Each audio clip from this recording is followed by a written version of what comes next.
ഈ സിനിമയുടെ റീമേക്സ് അത്ര കണ്ട് വിജയമാവുമെന്ന് എനിക്ക് നല്ല ഡൗട്ട്. ദൃശ്യം 3 കണ്ട് ഇറങ്ങി കഴിയുമ്പോൾ എല്ലാവരുടെ മനസ്സിൽ ഉണ്ടായിരിക്കണം എന്ന് ഞാൻ വിചാരിക്കുന്ന $1 മില്യൺ ക്വസ്റ്റ്യൻ എന്താണെന്നറിയോ? ശരിക്കും ജോർജ് കുട്ടി ഒരു ക്ലാസിക് ക്രിമിനൽ ആണോ എന്നുള്ളതാണ്. സത്യം പറഞ്ഞാൽ ഇവിടെ ഞാൻ സംസാരിക്കുന്ന ഒരു റിവ്യൂ അല്ല. ഞാൻ മോഹിനിയാട്ടത്തിൻ്റെ റിവ്യൂ ഇട്ടപ്പോഴും അങ്ങനെ തന്നെയായിരുന്നു. എന്നെ കുറച്ചൊന്ന് അമേസ് ചെയ്യിപ്പിച്ച ഒരു പ്രത്യേകതരം എന്തെങ്കിലും ഒരു ഫാക്ടർ ആ മൂവിയിലുണ്ടെങ്കിൽ അതിനെപ്പറ്റി ആയിരിക്കും ഞാൻ സംസാരിക്കുന്നത്. അത് ഈ മൂവിയിൽ എന്ന് പറയുന്നത് ജോർജ് കുട്ടി എന്നുള്ള വ്യക്തിയുടെ ക്യാരക്ടറിൻ്റെ ട്രാൻസിഷനാണ്. ആസ് എ ഡയറക്ടർ എനിക്കറിയില്ല, ഞാൻ ഒരുപാടധികം ഫ്ലോസ് മൂവിയിൽ കണ്ടുവെങ്കിൽ പോലും ആസ് എ റൈറ്റർ എനിക്ക് പുള്ളിയോടുള്ള റെസ്പെക്ട് ഭയങ്കരമായിട്ട് കൂടി എന്നുള്ളതാണ്. ആൻഡ് മോഹൻലാലിന് മാത്രമേ ഇത് ചെയ്യാൻ പറ്റൂ എന്നാണ് എനിക്ക് തോന്നുന്നത്. ഈ സിനിമയുടെ റീമേക്സ് അത്ര കണ്ട് വിജയമാവുമെന്ന് എനിക്ക് നല്ല ഡൗട്ടുണ്ട്. കാരണം അത് മോഹൻലാൽ എന്ന പെർഫോമറിനെ ഡിമാൻഡ് ചെയ്യുന്നുണ്ട് എന്ന് എനിക്ക് തോന്നുന്നു.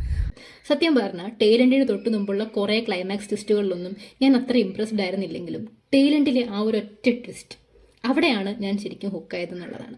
ഈ മൂവിയിലെ ഏറ്റവും വലിയൊരു പ്ലസ് എന്ന് ഞാൻ പറയുന്നതും അത് തന്നെയായിരിക്കും. കഥയിലെ കഥ താൻ പ്രൊട്ടക്റ്റ് ചെയ്യേണ്ട ഒന്നിനോട് പോലും ബ്രൂട്ടൽ വന്ന തരത്തിൽ ജോർജ് കുട്ടിയുടെ സർവൈവൽ ഇൻസ്റ്റിങ്സ് വളരുമ്പോൾ അതിൽ കാണുന്ന ജോർജ് കുട്ടിയുടെ ഒരു അമേസിങ് ട്രാൻസ്ഫർമേഷനാണ്. ആൻഡ് ആ ട്രാൻസ്ഫർമേഷൻ ഭയങ്കര സ്മൂത്തായിട്ട് ദൃശ്യം 1 നിന്ന് 2ലേക്കും 2 നിന്ന് 3ലേക്കും എത്തിയിട്ടുണ്ടെന്നുള്ളതാണ്.